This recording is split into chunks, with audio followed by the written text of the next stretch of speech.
خدایا کن تو بر من مهربانی، که جز تو نیست دردم را تو دانی. فتادم کوی تو بیمار عشقت، مداوا کن طبیب و نبض دانی.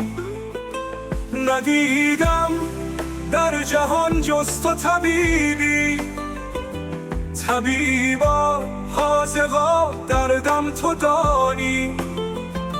ز درد دل بسی آه است و ناله، ز شوخ جا ضمیرم را تو دانی.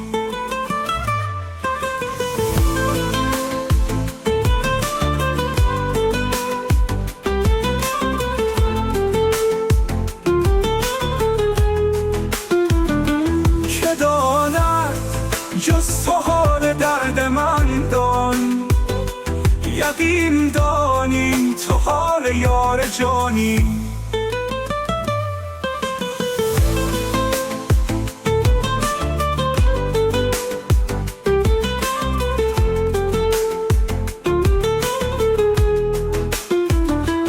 خدایا کن تو بر من مهربانی، که جز تو نیست دردم را تو دانی. فتادم کوی تو بیمار عشقت، مداوا کن طبیب و نبض دانی.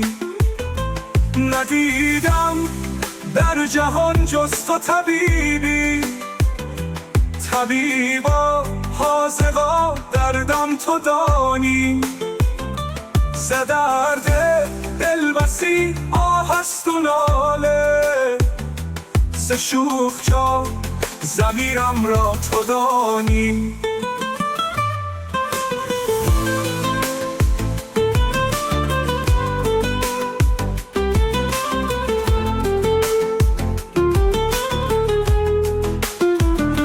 که داند جز تو حال درد من دان، یقین دانی تو حال یار جانی.